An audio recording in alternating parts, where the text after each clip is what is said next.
নমস্কার বন্ধুরা, জনহিত কুকিংয়ে অনেক স্বাগত জানাই। অন্যদের মতো আজকেরও একটি রেসিপিতে আমি হাজির হয়ে গেলাম। আজকে আমি বানাবো রাজমা। চলুন দেখে নেওয়া যাক আমি কেমন করে রাজমাটা বানাবো। আমি এই রাজমাটা ভিজিয়ে রেখেছিলাম 4 ঘন্টা।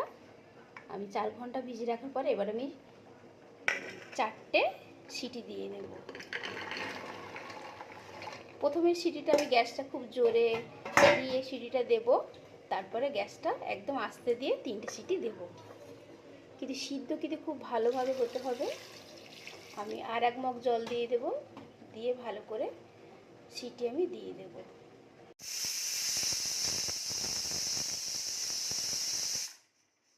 এবারে আমি বন্ধ করে দিলাম। আমি 3টে পেঁয়াজ নিয়ে নিয়েছি ছোটো ছোটো করে কেটে, একটা গোটা রসুন আমি ছাড়িয়ে নিয়েছি, আর 2 ইঞ্চি মতো আদা নিয়েছি, আর 2টো টমেটো নিয়েছি। আমি প্রথমে রসুনটা বেটে নেব, তারপরে আদা আর টমেটো আমি একসাথে পেস্ট করে নেব। এবার আমি টমেটো,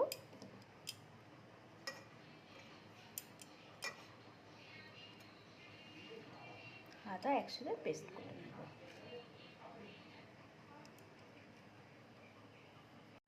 আমার রাজমাটা একদম গলে গেছে, দেখুন কত সুন্দর।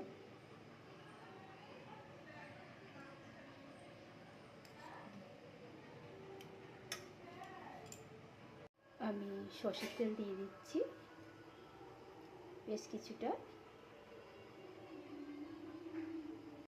আমি সাদা জিরে ফোড়ন দিলাম,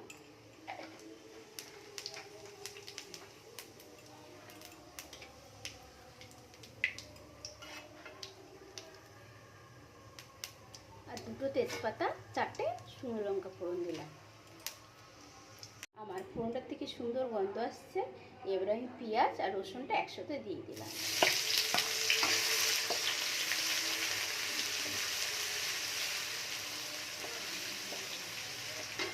ভালোভাবে ভেজে নেব।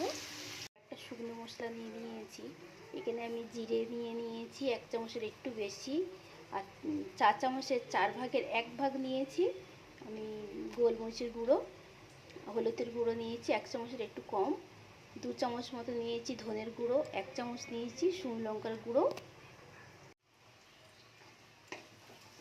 আমার পেঁয়াজটা সুন্দর ভাজা হয়ে গেছে। এবার আমি টমেটো আর আদা বাটাটা দিয়ে দিলাম।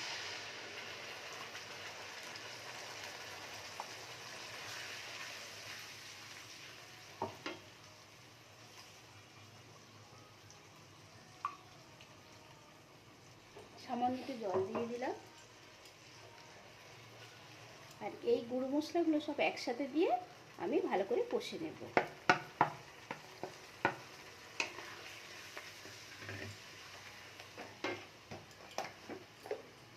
আমি ডালের মধ্যে একটু লবণ দিয়েছিলাম, সেই কারণে লবণটা একটু কম করে দেব।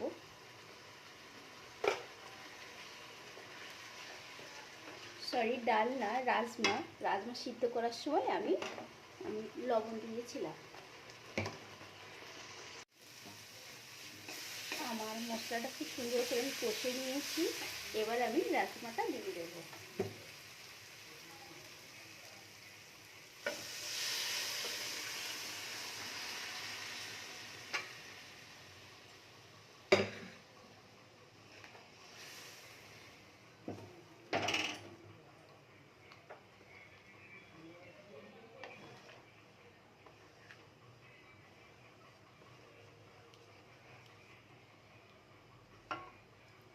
আমি আর একটু জল দেব।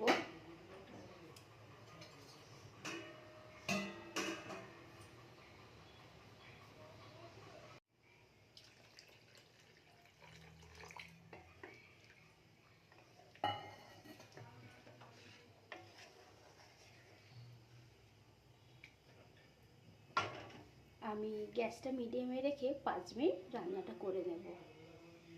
ঝালটা আপনাদের বুঝেই দেবেন, ঝাল যে যেমন ঝাল খায় তেমন ঝাল দিতে হবে। আমি এখানে 4টে কাঁচা লঙ্কা দিয়ে দিলাম,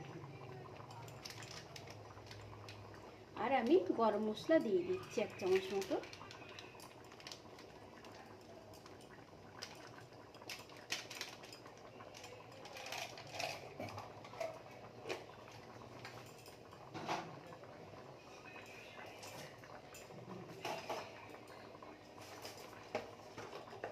আমি আজকে রুটি দিয়েই রাজমা পরিবেশন করব, সেই জন্যে আমি চিনি দিচ্ছি। ভাত দিয়েও কিন্তু ভালো লাগে, কিন্তু রুটি, পরোটা, লুচি দিয়েও ভালো লাগে খেতে।